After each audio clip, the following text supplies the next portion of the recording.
दोस्तों नमस्कार। आपकी सफलता ही मेरा मिशन है। ज्ञानकोश एजुकेशन पर आपका अभिनंदन है। दोस्तों आज हम लोग प्रैक्टिस सेट 44 का अध्ययन करेंगे। इसके पहले इधर लेटेस्ट में 43 प्रैक्टिस सेट आपके इस प्यारे चैनल पर अपलोड हो चुका है। अगर आप न देखे हो तो सब चैनल पर है और आप उसको देख सकते हैं। और आज चलिए एक से एक शानदार प्रश्नों से आपका वास्ता होगा। 25 प्रश्न इसमें आप पढ़ेंगे और अंत तक देखिए और इसमें निसंदेह जिस चैनल के लिए यह जिस प्रश्न के लिए यह चैनल प्रसिद्ध है कि यहाँ कठिन प्रश्नों का श्रृंखला दिया जाता है, तो निसंदेह वहाँ आप यहाँ देख सकते हैं। चलिए ठीक है, आगे हम लोग बढ़ते हैं। पहला प्रश्न, जो कहा नहीं गया, ये 1996 में लिखा हुआ आत्मकथा है। यह किसका है आपको ये बताना है।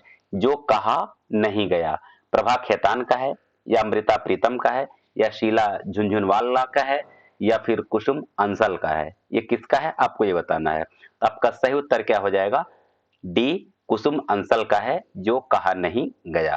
ठीक है ना। प्रश्न नंबर 2, ओम प्रकाश वाल्मीकि की आत्मकथा जूठन का दूसरा भाग कब प्रकाशित हुआ था? अब इसी तरह से प्रश्नों का वास्ता आपको परीक्षा में देखने के लिए मिलेगा। सब जानते हैं जूठन किसका, अब ऐसे नहीं प्रश्न पूछा जाएगा। सब जानते हैं दो भाग में, अब ऐसे नहीं पूछा जाएगा। सब जानते हैं कि कितने भाग में है, लेकिन अब किस भाग का प्रकाशन कब हुआ था, इस तरह का क्वेश्चन बनेगा, तो ध्यान रखिएगा। तो आपका पहला है 2013 ईस्वी, दूसरा आपका ऑप्शन है 2015 ईस्वी, तीसरा ऑप्शन है 2014 ईस्वी और तीसरा चौथा ऑप्शन है आपका 2016 ईस्वी। कब है आपको ये बताना है। सही उत्तर आपका हो जाएगा ए, 2013 ईस्वी। ठीक है ना।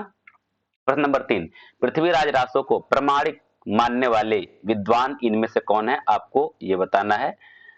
डॉक्टर बुलर हैं या राम कुमार वर्मा हैं या कर्नल टाड हैं या फिर गौरी शंकर हैं, प्रामाणिक मानने वाले। ठीक है ना। तो पृथ्वीराज रासो किसने प्रामाणिक माना है? आपका सही उत्तर हो जाएगा सी, कर्नल टाड ने इसको प्रामाणिक माना है। ठीक है ना। आइए प्रश्न नंबर 4 हम देखते हैं। सुमित्रा नंदन पंत का तीसरा काव्य संग्रह क्या है? सुमित्रा नंदन पंत का तीसरा काव्य संग्रह क्या है आपको ये बताना है। ग्रंथ है या पल्लव है या गुंजन है या फिर ग्राम्य है। तो आपका सही उत्तर क्या हो जाएगा? आपका सही उत्तर हो जाएगा बी, ये पल्लव है। ठीक है ना। प्रश्न नंबर 5, आंसू के प्रथम संस्करण में कितने छंद हैं? क्योंकि आंसू के दूसरे संस्करण में कुछ छंद को जोड़ा गया था, तो प्रथम संस्करण में कितने छंद हैं आपको ये बताना है। 125 या 126 या 123 या फिर 128, कितने छंद हैं प्रथम संस्करण में? ठीक है ना। तो आपका सही उत्तर हो जाएगा बी, 126 संस्करण थे, फिर बाद में कुछ संस्करणों को जोड़ा गया। आप कमेंट करके बता सकते हैं कितने छंदों को जोड़ा गया। प्रथम संस्करण के बाद दूसरे संस्करण में कितने छंदों को जोड़ा गया। अगर आपका इसका आंसर पता है तो आप कमेंट बॉक्स में दे सकते हैं, आपका स्वागत है। प्रश्न नंबर 6, भक्ति काल बौद्ध धर्म की देन है, यह कथन किसका है? भक्ति काल बौद्ध धर्म की देन है। ठीक है ना। प्रश्न एक से एक शानदार आपको यहां मिलेगा। गोविंद नारायण मिश्र, भोलानाथ तिवारी, रामचंद्र शुक्ल या फिर हजारी प्रसाद द्विवेदी। ठीक है ना। किसने कहा था आपको ये बताना है। सही उत्तर आपका हो जाएगा डी, हजारी प्रसाद द्विवेदी। प्रश्न नंबर 7, हिंदी की व्यवहारिक समीक्षा का जन्म किस पत्र से हुआ? ठीक है ना। किससे हुआ अब इससे मतलब नहीं है, किस पत्र से हुआ आपको इसका उत्तर देना है। हिंदी प्रदीप, आनंद कादम्बनी, कवि वचन सुधा या फिर नागरी नीरद, किस पत्र से हुआ आपको ये बताना है। ठीक है ना। तो आपका सही उत्तर हो जाएगा ए, हिंदी प्रदीप से हुआ। और आप कमेंट बॉक्स में उत्तर दे सकते हैं कि व्यवहारिक समीक्षा का जनक किसे माना जाता है। हिंदी की व्यवहारिक समीक्षा का जनक किसे माना जाता है? यदि आपको इसका उत्तर पता हो तो कमेंट बॉक्स में दे सकते हैं। आइए प्रश्न नंबर 8 हम लोग देखते हैं। भाग्यवती को पहला उपन्यास किसने माना है? भाग्यवती को पहला उपन्यास किसने माना है आपको यह बताना है। डॉक्टर गोपाल राय, ए, बी है रामचंद्र तिवारी, सी आचार्य रामचंद्र शुक्ल और डी भोलानाथ तिवारी। कौन है? तो आपका सही उत्तर हो जाएगा बी, रामचंद्र तिवारी। रामचंद्र तिवारी ने भाग्यवती को पहला उपन्यास माना है। प्रश्न नंबर 9, श्याम सुंदर दास द्वारा कृत हिंदी कोविद रत्नमाला में कितने कवियों के जीवन परिचय का उल्लेख किया गया है? अब ये प्रश्न नहीं पूछा जाएगा हिंदी कोविद माला किसका है, इसमें कितने कवियों का जीवन परिचय का उल्लेख किया गया आपको ये बताना है। काफी डीपली तक आपको जाना पड़ेगा, तभी आप इस परीक्षा में सफल हो पाएंगे। तो आपका पहला है उत्तर 30 कवि, या फिर दूसरा है 20 कवि, या फिर तीसरा है 40 कवि, या फिर चौथा है 10 कवि। कुल कितने कवियों को उल्लेख किया गया है? तो आपका सही उत्तर हो जाएगा क्या? सी, 40 कवियों का उल्लेख किया गया है। प्रश्न नंबर 10, साहित्य जनता की वाणी है, ठीक है ना, यह कथन किसका है? ध्यान दीजिएगा, साहित्य जनता की वाणी है, यह कथन किसका है? बालकृष्ण भट्ट का है, या रामचंद्र शुक्ल का है, या रामविलास शर्मा का है, या फिर मुक्तिबोध का है? यह किसका है आपको ये बताना है। तो आपका सही उत्तर क्या हो जाएगा? आपका सही उत्तर हो जाएगा सी, यह रामविलास शर्मा का कथन है, साहित्य जनता की वाणी है। दोस्तों, आप लोग विशेष मांग कर रहे थे सर संस्कृत साहित्य पर भी प्रश्नोत्तरी लाइए, यानी प्रैक्टिस सेट दीजिए। तो अगला प्रैक्टिस सेट यानी प्रैक्टिस सेट 45 जो है, ये टोटल संस्कृत साहित्य पर ही होगा। और संस्कृत साहित्य की एक मैं श्रृंखला चलाऊंगा, जब मैं चलाऊंगा तो लगातार कई आपको प्रैक्टिस सेट में दूंगा, जिससे पूरा संस्कृत साहित्य आपका कवर कर लिया जाएगा, ठीक है ना। तो अगला जो श्रृंखला होगा सब संस्कृत साहित्य पे होगा, उसका फिर मैं व्याकरण साहित्य पर भी एक श्रृंखला चलाऊंगा, इसको ध्यान रखिएगा, ठीक है। और आप लोग बार बार पूछते हैं कि सर टेलीग्राम चैनल पर कैसे जाया जा सकता है, तो डिस्क्रिप्शन बॉक्स में उसका लिंक है। यदि किसी कारणवश यदि उस लिंक से आप ज्वाइन नहीं कर पाते हैं, तो आप अपने टेलीग्राम चैनल में जाइए और ज्ञानकोश एजुकेशन को खोलिए, और यहाँ कॉर्नर पे जो ज्ञानकोश एजुकेशन का जो लोगो बना हुआ है, लोगो और नाम भी आ जाएगा, वहां से आप ज्वाइन कर सकते हैं। करीब 590 हमारे साथी ज्वाइन करके उसका लाभ ले रहे हैं। आप इसको ध्यान रखिए, सब कुछ फ्री ऑफ कास्ट है, कहीं कुछ भी आपको एक भी पैसा वहां से नहीं लिया जाता है। सारा का सारा पीडीएफ वहां पड़ा हुआ है, आप वहां से लेकर के अपनी पढ़ाई कर सकते हैं, तैयारी कर सकते हैं।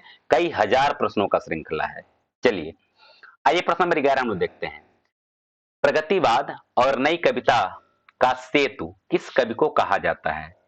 मुक्तिबोध को कहा जाता है, या फिर शिवमंगल सिंह सुमन को कहा जाता है, या अज्ञेय को कहा जाता है, या फिर नागार्जुन को कहा जाता है? प्रगतिवाद और नई कविता का सेतु, ठीक है ना। तो आपका सही उत्तर क्या हो जाएगा? ए हो जाएगा मुक्तिबोध। मुक्तिबोध को प्रगतिवाद और नई कविता का सेतु कहा जाता है। आइए प्रश्न नंबर 12 हम लोग देख लेते हैं। आखिरी कलाम किस राजा की प्रशंसा की गई? में होना चाहिए। आखिरी कलाम में, इनकी रचना है, आप जानते हैं जायसी की रचना है। आखिरी कलाम में किस राजा की प्रशंसा की गई है, किस शाही वक्त की प्रशंसा की गई है, आपको ये बताना है। शाहजहां का, या बाबर का, या हुमायूं का, या फिर अकबर का? किसकी प्रशंसा की गई है आपको ये बताना है। तो आपका सही उत्तर क्या हो जाएगा? आपका सही उत्तर हो जाएगा बी, बाबर की प्रशंसा की गई है। प्रश्न नंबर 13, चौथा संसार पत्र के संपादक थे कौन थे? यानी चौथा संसार पत्र के संपादक कौन थे आपको ये बताना है। नीलाभ, नरेश मेहता, ओम प्रकाश जैन, या फिर यशपाल? कौन थे चौथा संसार पत्र के संपादक? तो आपका सही उत्तर क्या हो जाएगा? सही उत्तर हो जाएगा बी, नरेश मेहता इसके संपादक थे। प्रश्न नंबर 14, भक्ति काल इस्लाम की देन है, यह कथन किसका है? आपको ये बताना है। भक्ति काल इस्लाम की देन है, यह कथन किसका है? आपको ये बताना है। ए कबीरदास, बी विशंबर नाथ कौशिक, सी लॉर्ड कर्जन, या फिर डी डॉक्टर कबीर? ये किसका कथन है? भक्ति काल इस्लाम की देन है। तो आपका सही उत्तर क्या हो जाएगा? सही उत्तर हो जाएगा डी, डॉक्टर कबीर का यह कथन है।